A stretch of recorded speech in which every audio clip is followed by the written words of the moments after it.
In the winter of 1887, on the high eastern slope of the Bitterroot Range in the Montana Territory, a sled emerged from the snow. It had not been seen in 93 years. A trapper named Dolan Marsh found it in early November, while cutting a new line through a stand of lodgepole pine above the Silway drainage. He almost missed it entirely. The shape was wrong for timber and wrong for stone, and he circled it twice before he understood what he was looking at. The iron-capped runners of a cargo sled, upright and intact, buried to the load rails in compacted drift, the kind of burial that takes generations of snowfall to build. He could see the top 6 inches of the frame, nothing more. He stood over it for a long while and did not touch it. Then he walked back down to the settlement at Callow Flat and told the story to anyone who would listen. By the time a woman named Nora Fell heard about the sled, it had already acquired 2 seasons of rumor and 3 failed attempts at excavation. The first men who tried were summer prospectors who underestimated the compaction. They had come with iron picks and the confident energy of men who have not yet been wrong about something, and they had left their gear behind in the clearing when a runner cap broke a bar and sent one of them off his feet into the drift. The second group came from Lewiston with iron bars and the recommendation of a mining engineer who had advised them from a distance, never having seen the slope. They left with 2 broken shafts and nothing else. The sled had been in the mountain longer than any of them had been alive. It was not going to yield to impatience. Nora Fell was 27 years old in the spring of 1889, the daughter of a Finnish carpenter who had died of a chest ailment the previous autumn. She had spent 11 years working beside him, first in his shop in Missoula, and then on the road, following the small contracts that the railroad's expansion kept generating across the territory. Finish work. Window sills and door casings and cabinet faces, the parts of a building that people touch every day without thinking about them. Work that required patience with grain and with fit, where a 1/4 inch of wrong and the whole piece announced its failure to anyone who looked. Her father had been the best Finnish carpenter in western Montana by general agreement, and he had not thought it unusual that his daughter learn the trade alongside him. He had thought it practical. She knew wood the way a physician knows a body, its grain, its density, its capacity for deception, and the precise tools required to open it without destroying what was inside. Her father had taught her to read a wood joint the way other men read a ledger, and she had learned to trust what the material itself told her over anything a person might say about it. She had also learned from a decade of work in rooms where men said things about her skill as though she were not standing 6 feet away with a chisel in her hand, that the most effective reply to a low opinion was a well-fitted piece of work. She did not argue. She finished the job. She had $41, a canvas roll of chisels and gouges, and the loan of a mule named Cass. She heard about the sled from Mabel Orr, who kept the boarding house in Callow Flat, and who had heard it from Dolan Marsh himself. Mabel told it the way one tells a ghost story, with lowered voice and careful pauses. A cargo sled from before the American founding, sealed by the mountain for longer than the territory had existed.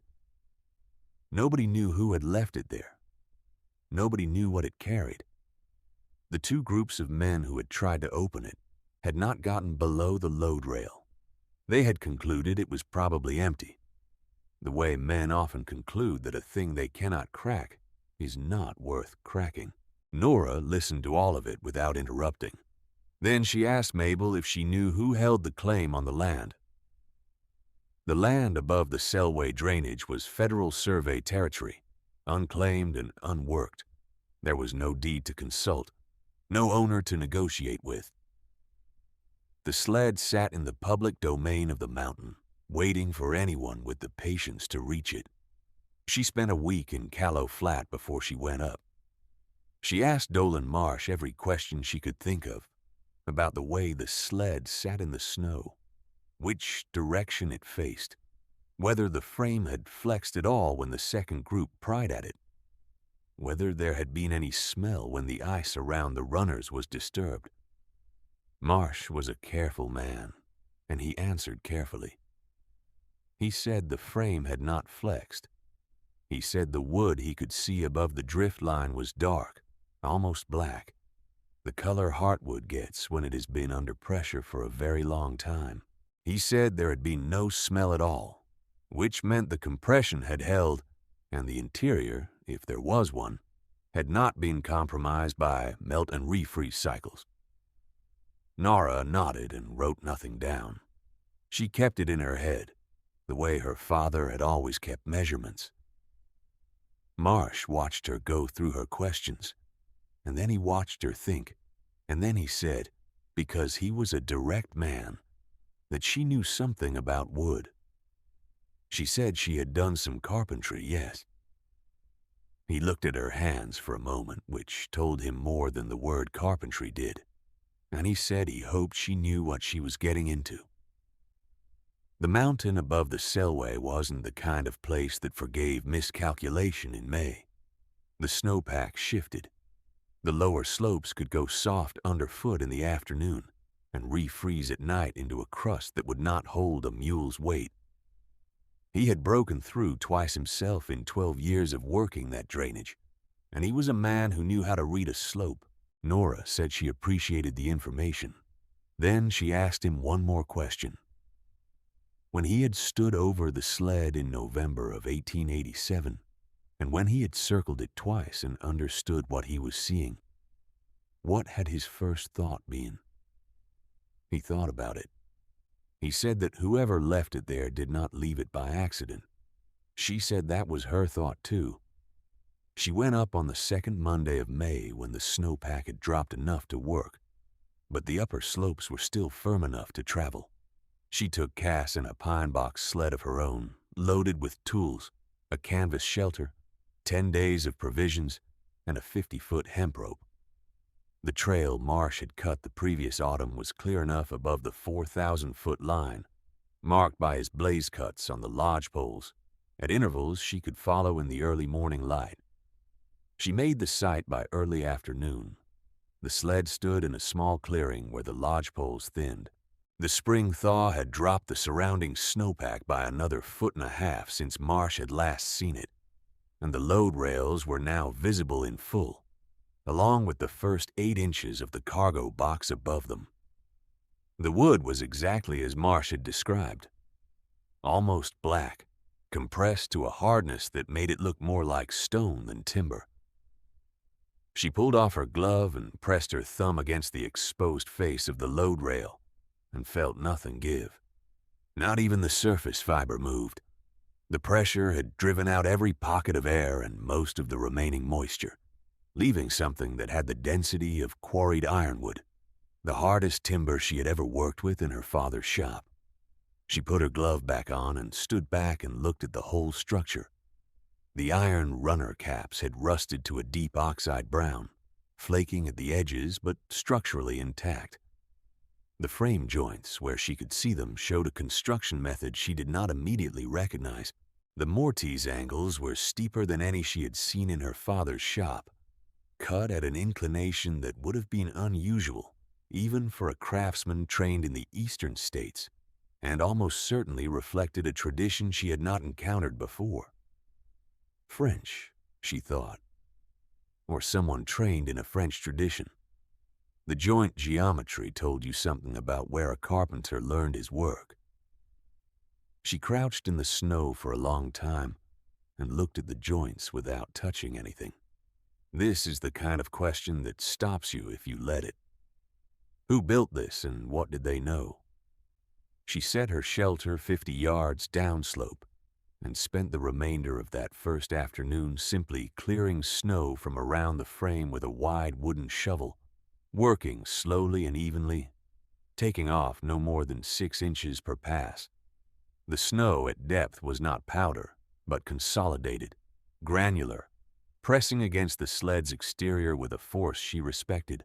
She did not want to relieve the compression too quickly. Wood that has been held under pressure for 93 years will move when you release it, and sometimes that movement is catastrophic.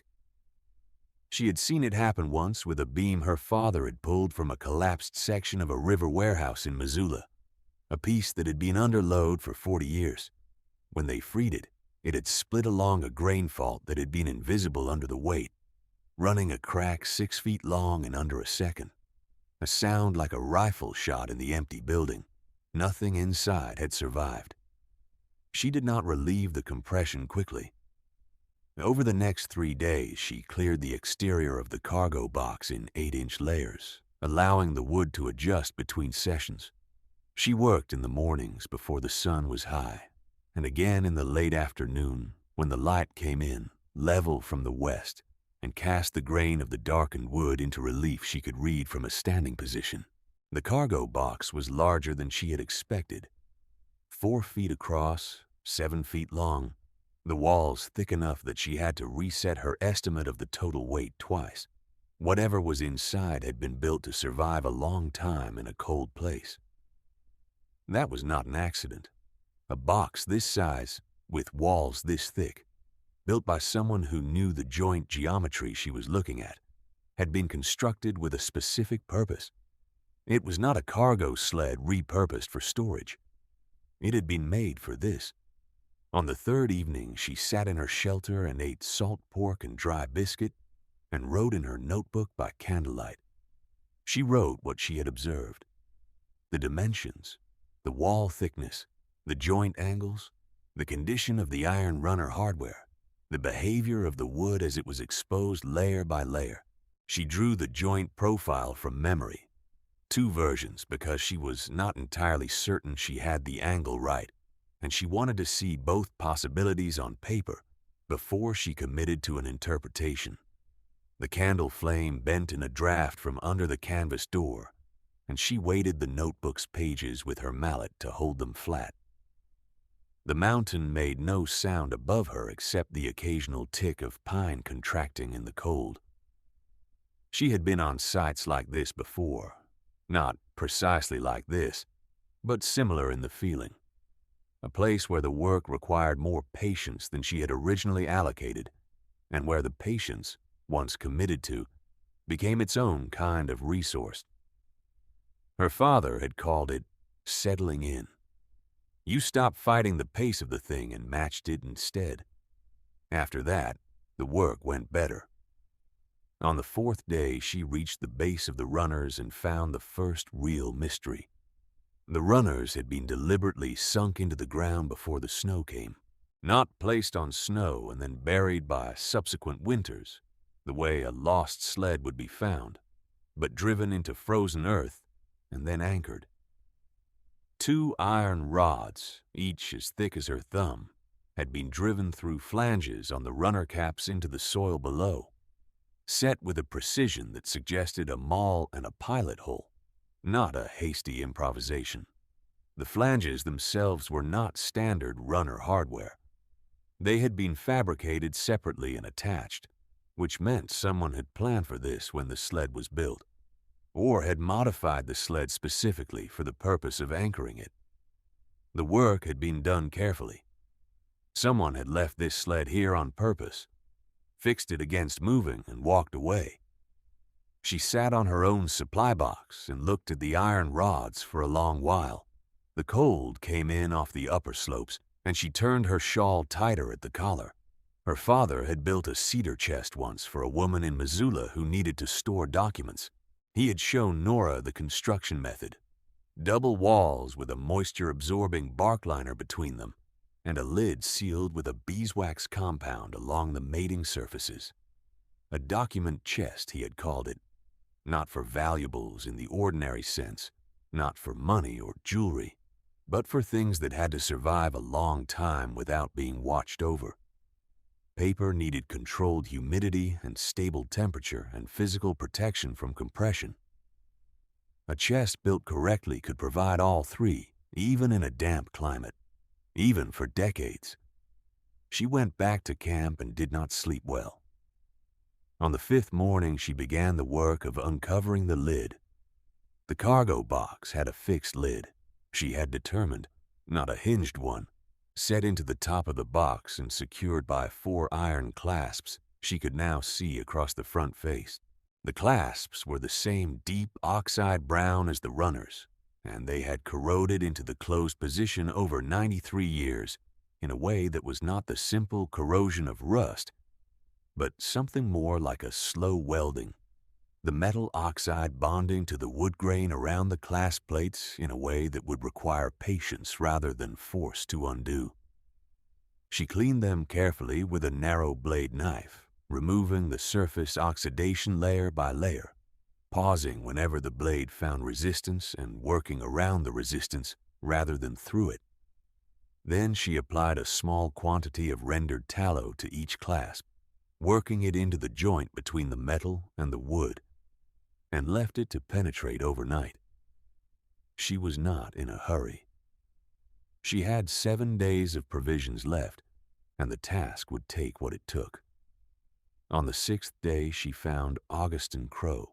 He appeared at the edge of the tree line in the mid-morning, an old Nez Perce man in a blanket coat, leading a spotted horse and watching her with the patient attention of someone who had been watching for some time before she noticed him. She straightened from where she had been crouching at the cargo box, and they looked at each other across the clearing. He did not approach, and she did not call out. After a long moment, he tied the horse to a pine and walked toward her, moving the way men move in deep snow when they have been doing it their whole lives. A deliberate, efficient gait that wasted nothing.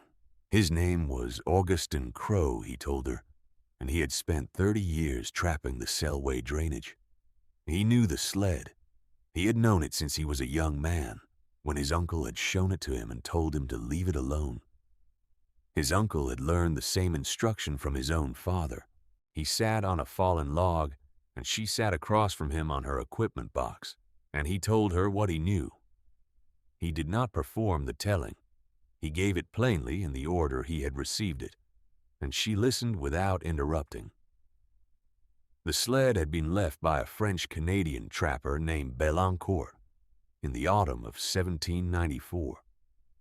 Belancourt had worked the bitter route for the Northwest Company, one of the fur trading consortiums that operated in the territory before the American purchase.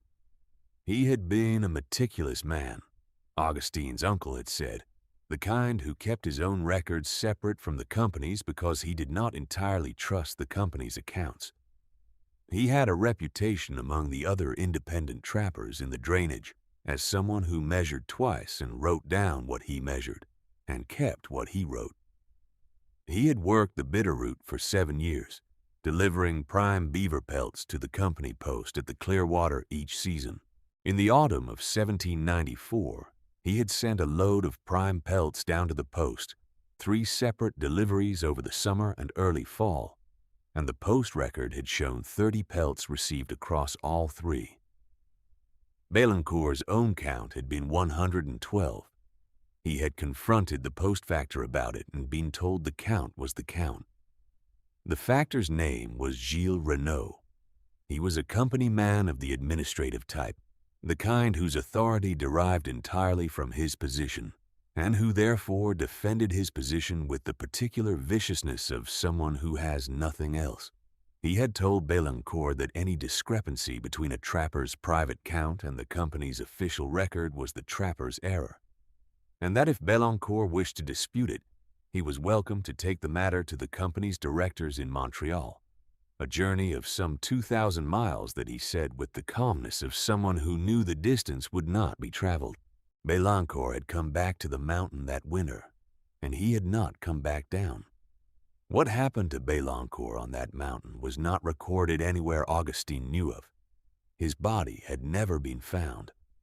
What had survived of him was the story Augustine's great-uncle had kept, and now Augustine himself kept it, passed down through 3 generations of men who had trapped the same drainage and who had agreed, each generation, to leave the sled alone, not out of superstition, out of the kind of respect you give to something that was clearly placed with intention. Nora sat with all of this for a while. The spruce stood very still around them. A Clark's nutcracker moved through the upper branches of a pine at the clearing's edge and was gone. She asked what his uncle had believed was in it. Augustin looked at the sled. He said he believed it was the ledger, Belancourt's own count book, his private record of every transaction he had conducted with the company post over 7 years, set against the company's official account.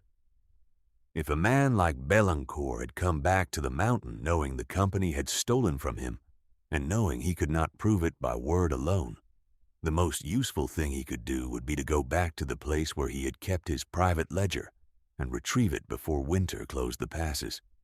Then anchor it somewhere safe while he went for help. He would have known he could not carry it out alone and expect to arrive safely. The company had too many men in the territory, and he had just accused their post factor of fraud. He had fixed the sled to the ground because he was not planning to move it. He was planning to come back in the spring with men who would carry it down to wherever a fair accounting could be made. He hadn't made it to spring. Nora looked at the lid of the cargo box. The tallow had had a full night to work into the clasps. The angle of the light was good now, mid-morning, with the sun still low enough to come in almost level across the snow and bring out the surface detail of the ironwork. She asked if he would stay. He said he would stay. She went to work on the clasps mid-afternoon, when the temperature was highest and the metal had expanded as much as it was going to. She used a narrow blade chisel and a light mallet, working each clasp independently, never forcing, reading the resistance and backing off when it told her to. She kept the mallet strike small, the force measured, the blade angle shallow so it was asking the metal to move rather than ordering it. Her father had taught her this. Iron tells you how much it will give if you know how to ask. You listen with the handle before you use the head. The first clasp released after 40 minutes of careful work, moving perhaps a quarter inch before it freed entirely. The metal oxide releasing from the wood grain with a sound like dry leather separating. She set the mallet down and waited a full 5 minutes before she touched the second clasp. The second took longer but moved cleanly. The third and fourth she worked together, alternating between them in sequence, and both released within minutes of each other as the accumulated pressure in the lid equalized and the wood adjusted to the change. She set her tools down and looked at the lid. Augustine had come to stand at the edge of the sight, close enough to see clearly, but outside the working radius she needed. He did not speak and she did not look up at him. She worked the wooden pry bar into the lid seam at the front edge, the narrowest bar she had, slightly tapered to a rounded tip so it would compress the grain rather than cut it. She applied pressure as gently as she had applied it to anything in her life, steadily, without interruption, without varying the direction. The lid moved. It moved a quarter inch and then it stopped, and she held the pressure constant and waited, and then it moved again, another eighth of an inch, and the seal along the front edge gave way with a sound that was less a crack than an exhalation, like the breath of something very old released at last into the afternoon air. The cold came out of the box before she could see into it, not the ambient cold of the mountain. The cold sealed inside, dense and still, the preserved temperature of a winter nearly a century past, held in equilibrium under the lid all this time, and now freed into the May afternoon. She held still until it passed her face and dissipated. It was not unpleasant. It was simply old, in the way that old things carry their age in ways that cannot be described, but only experienced. Then she looked inside. The interior of the cargo box had been lined with bark, laid in overlapping sheets and pressed tight against the wooden walls. The bark was intact, dry, slightly compacted but not crushed. On top of the bark lining, wrapped in oilcloth and tied with a cord that had stiffened to the consistency of wire after 93 years, lay a flat package approximately the size and thickness of a large bound book. Beneath the package, filling the rest of the box to within an inch of the lid, were pelts. Prime beaver pelts, cured and folded, compressed by nearly a century of cold and weight into a dense block the color of dark earth. She could see the edges of individual pelts in the top layer, and she counted them slowly. 22 in the first visible layer alone. The block went down at least a foot, perhaps more. The total was not in doubt. 112 pelts. She did not need to count them all to know. She lifted the oilcloth package out carefully and set it on the top of her equipment box.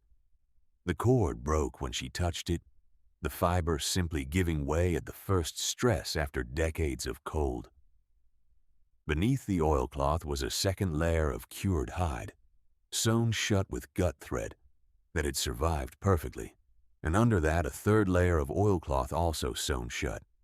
And when she opened the final layer, she found two items lying together. The first was a small bound book. The cover was made from the same oilcloth as the outer wrapping, folded and stitched into a board shape with a strip of worked leather at the spine. The pages inside were still flexible. She turned to the first page and the ink was visible, faded to a dark ochre but legible. The script a small, precise hand she recognized as French from the letter forms, even before she could read the words. The second item was a letter, written in French in the same hand on paper that had survived the cold so completely it felt no different than paper purchased in a Missoula shop this morning. Augustin Crow came to stand beside her. He looked at the book and the letter for a long while without touching them. His face did not change much. He had been carrying this story for 30 years, and what he was looking at now was the confirmation of it, which is a different thing from the story itself. Quieter, more complete. She asked if he could read French. He said some. They sat together on the slope in the late afternoon light, and she held the letter open between them, and he translated what he could. And where his French was uncertain, she worked out the meaning herself from the letter forms and the vocabulary she recognized from the French-Canadian trappers she had known in Missoula. The letter was addressed to a notary in Montreal. It named the Northwest Company post at the Clearwater and its factor, a man named Gilles Renault. It described in plain language the discrepancy between the company's count of 30 beaver pelts received and Belancourt's own count of 112 delivered in 3 separate loads over the preceding summer. It named the dates of each delivery and the men who had been present as witnesses, 3 of them by name, with their approximate locations in the territory at the time of writing. It stated that the enclosed ledger contained a complete record of every transaction Belancourt had conducted with the post over 7 years, with each delivery counted and initialed by him on the day it was made, and that the totals would speak for themselves against the company's official figures. The letter was signed and dated November the 4th, 1794. He had written it on the mountain. He had sealed it into the sled with his ledger and the remaining pelts as physical evidence, anchored the sled to the earth, and started back down toward the Clearwater drainage in November to find men who would help him carry the evidence to justice. In November, on the Bitterroot, he had known what he was walking into. He had known the passes would be dangerous and the company's presence in the territory would make the journey more dangerous still. He had made the calculation that the only path to any remedy required him to move, and that the evidence needed to stay where it was until he could return for it safely. He had trusted the mountain to hold it. Nora set the letter down carefully on the oilcloth and looked at the high slope above the clearing for a long time. The sun was dropping behind the western ridge now, and the clearing had gone into shadow, the snow turning from cream to a pale blue-gray in the diffuse evening light. What Belancourt had done was not remarkable for its bravery, though it was brave. It was remarkable for its patience and for its faith in evidence over argument. A man who knew that accusing a company factor to his face had produced nothing, who knew that he could not win a confrontation by voice or by muscle, had chosen instead to build a case that could not be argued with. Physical evidence. A count in his own hand, dated and itemized, set against the physical pelts themselves. He had sealed it into the mountain and trusted that someone, eventually, would have the skill to open it without destroying what was inside. He had been waiting 93 years for the right person. The question of what to do with the ledger and the letter did not have a simple answer in 1889. The Northwest Company had been absorbed by the Hudson's Bay Company more than 60 years earlier. Gilles Renault was long dead. The men named in the letter as witnesses were certainly dead. The pelts inside the box were a historical curiosity, not a currency. The ledger itself was, she understood as she turned its pages in the fading light, the most complete record anyone was likely to have found of a Northwest Company outpost's transactions in the pre-purchase territory, the kind of document that historical scholars in the East had written entire careers around the absence of, and the discrepancy it documented was not actionable in any court that existed in 1889, or in any court that would ever exist. None of that meant it was nothing. She spent the remainder of that evening and the better part of the next 2 days carefully documenting the contents of the cargo box in a notebook she had brought for the purpose. She noted every pelt, its approximate dimensions and condition, the way the fur had compressed but not deteriorated under the cold. She copied out the letter in full, translating as she went with Augustine's help, and she copied out the first 40 pages of the ledger before the ink on the later pages had faded past what she could reliably transcribe by the afternoon light. She cataloged the construction of the box itself, the double walls, the bark lining, the sealed lid method, the iron clasp hardware, the runner anchoring system, because the construction was itself a form of testimony. It told you about the person who built it and the seriousness of what they had put inside. And it told you that this was not an accident of preservation, but a deliberate act of one. She wrote a letter of her own before she descended from the mountain, addressed to the Historical Society in Helena, describing what she had found. She enclosed her copied transcription of Belancourt's letter and a description of the ledger and the pelts and the construction method of the cargo box. She asked whether there was any institution that might want the materials preserved, and whether there was any living descendant of Belancourt's family who might be located and informed of what he had left behind. She did not expect a quick answer. She knew enough about institutions to understand that they moved at their own pace. The answer came 14 months later in the summer of 1890, delivered to the Callow Flat boarding house while Nora was working a finish contract in Stevensville. Mabel Orr held it for her. It was from a professor of history at the University of Montana named Elliot Price, who had been contacted by the Helena Society and who had spent several months in correspondence with archives in Montreal and Quebec. There was a living great-granddaughter of Dolan Belancourt. Her name was Cécile Marchand. She was in her middle 50s.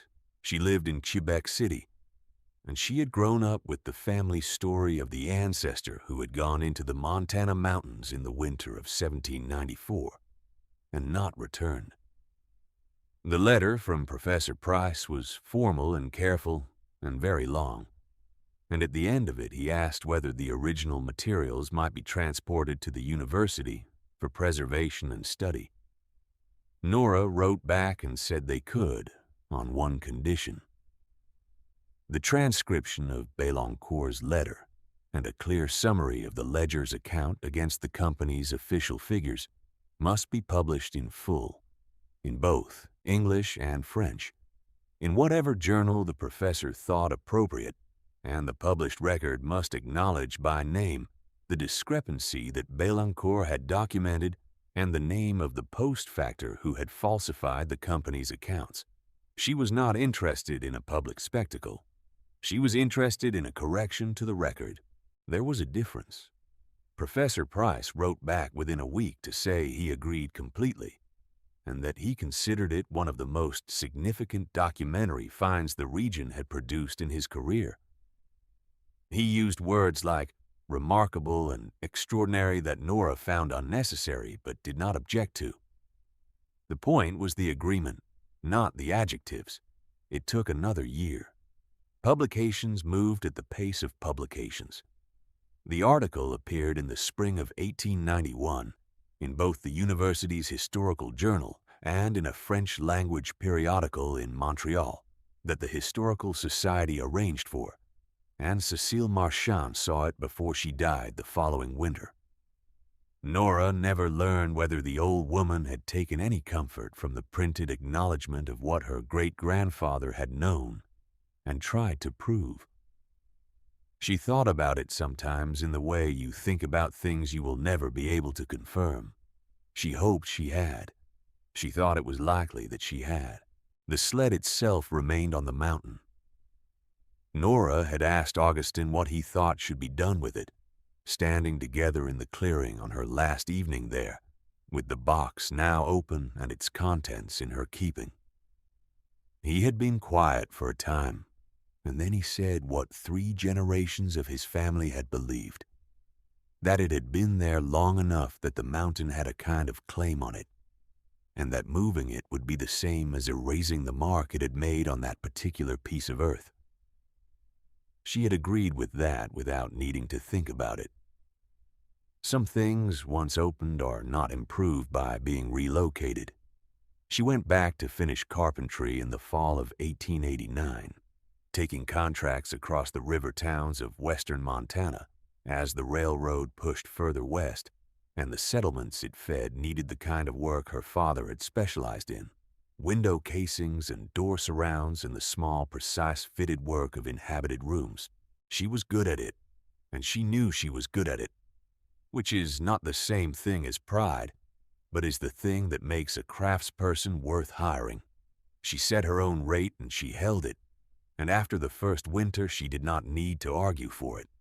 The tools she carried were her father's: 4 chisels of graduated width, 2 gouges, a mallet with a cracked handle she had repaired twice with wrapped rawhide and would not replace, a folding rule, and a small pry bar, worn smooth at the tip from 10 years of careful use. She had carried them to the Bitterroot and back. They sat in the same canvas roll they had always sat in the same order her father had kept them, the same tightness of wrapping. After he died, she had thought once about whether to replace the mallet, since the crack in the handle had spread a little further, and a new one would be sounder. She had decided against it. The crack was at the grip end, not the head, and the balance was right in her hand, in the way that tools become right after years of use, tuned to a particular person's particular hold. She did not think a new one would improve the work. In later years, when she worked in the same towns as men who had heard the story of the frozen sled on the Bitterroot, they would sometimes ask her what it had been like to open it. She never gave a long answer. She said it was like any other piece of old work. You had to read it before you touched it, and once you touched it, you had to trust that what was inside was worth what it had cost the person who put it there. That was all she said. She did not think more words would improve it. Augustin Crow trapped the Selway drainage for another 14 years after the summer of 1889. He and Nora wrote letters occasionally, a practice neither of them had planned and neither chose to end. He told her once that the clearing where the sled had stood was now the most visible spot on that part of the slope. The old lodge poles had come down in a windstorm the previous winter, and from a certain angle on the trail below, You could see the open air where they had stood, and the disturbed ground at the center of the clearing where the runners had been anchored, and the deeper green of the young saplings coming up through the break in the canopy. He said it looked like a scar that was healing right. She wrote back and said she thought that was probably the right way to describe it. The pry bar she had used on the sled's lid stayed in her canvas roll for the rest of her working life. She could feel the difference in weight from the others, slight but consistent, a density in the hand she associated without needing to think about it with the afternoon on the Bitterroot, when a seal nearly a century old had released under her hands and the cold of another era had passed over her face in the May light. She had not anticipated what that moment would feel like. She would not have known how to anticipate it. What she had understood, standing over the open box with the oilcloth letter in her hands and Augustine Crow beside her, was that Belancourt had not simply left his evidence in the mountain. He had left it for someone who would know what it was. He had built the box in a way that would protect its contents for as long as the mountain held them. And he had trusted that the person who finally reached them would have the skill to open them carefully and the integrity to do something honest with what was inside. Not accuse and not gloat, simply place the record where it could be seen. He had trusted correctly. That was the part she came back to in the quiet moments between contracts, when the tools were packed and the work was done, and there was nothing to do but let the day settle. He had built something that waited. She had opened it without breaking what was inside. And the mountain had held its end of the arrangement for 93 years without being asked. That is the kind of thing that stays with you. Not as a lesson, exactly. Not as something you need to explain. Simply as a truth that sits in the weight of a tool in your hand and does not require any further words. The canvas roll sat in the corner of whatever room she slept in. The mallet with the cracked handle. The pry bar worn smooth at the tip. The chisels her father had chosen, and she had kept in the order he had placed them. In the morning, the light would come through the window at whatever angle the room allowed, and she would unroll the canvas and lay out the tools and go to work. If a story like this one has ever made you think about the things people leave behind and what it takes to read them, leave a word below. There are others like it, and they are worth your time. The sled sat on the eastern slope of the Bitterroot in the winter of 1794, fixed to the earth by 2 iron rods, carrying what one careful man had trusted the cold to keep. 93 years it held. The mountain did not fail him. Neither did the hands that finally came.